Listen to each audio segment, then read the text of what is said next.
beti esan dugu hori, orain segurazki askoz gehiago da, esparru soziala da lehentasun bat. Azpimarratu behar dugu sindikatuan eta gure ekintzetan ze garrantzia duen esparru soziala, eredu soziala, eta noski orain hori hauteskunde garaian daude, badakigu zer gertatzen ari den hauteskundetan erretorika asko dago, oso gutxi zehazten da, alderdi bakoitzak oso gutxi zehazten du zer egingo duen, eta ikusten ari gara ez bakarrik hemen, baizik eta beste herrialdetan ere, nola agertzen diren programak, baina programaik ez dute ezer konprometitzen, ez dute ezertarako baliek. Gero ailegatzen diren gobernuetan, bakoitzak egiten du nahi duena. Alderdiak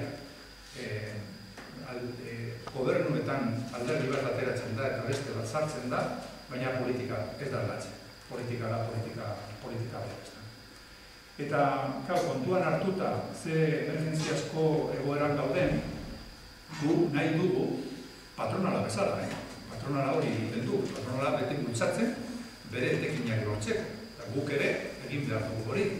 Azken finean eragile sozial bat gara, eta ez badugu gure indarra mugitzen, ez da ezer lortzen, ezta? Gu baldintzatu nahi dugu politika. Baina baldintzatu nahi dugu politika behar duen jendearentzat. Politika soziala behar duen jendearentzat.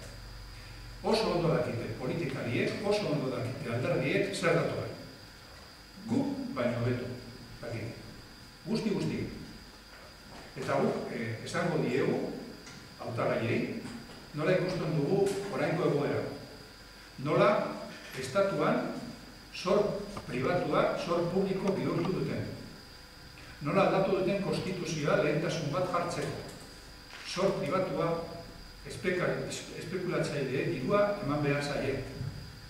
Nola egin duten estatuan ley de estabilidad presupuestaria obsesio moduan hartzeko defizita eta nola inposatzen gaituzte, nola inposatzen digute defizita eta nola hemen Eusko Jaurlaritzak eta Nafarroako gobernuak onartzen duten estatuak ezartzen dituen defizita. Eta nola oinarrizko legearen bidez, hori bilatzen dute, hori politika bakarra, alderdi bakarra, estatu mailan ezartzen. Hori horrela da, horrela ikusten dugu guk, eta horrela da, orain hartzen badugu esate baterako, adibide moduan, paga extra, funtzionarioen paga extra, zer ikusten dugu momentu honetan gu. Nola Nafarroan alderdi desberdinek joaten dira Nafarroa eta eskatzen diote UPN-eri paga ordain dezala. Eta ikusten duzu, alderdi horiek bere instituzioetan zer egiten duten, eta egiten dute gauza behar. Ez dago inolako diferentziarik horretan, ez da? Bueno, ez badago desobedientzia estatutik datorrena ez ezateko, ez dago inolako sinesgarritasunik politikan.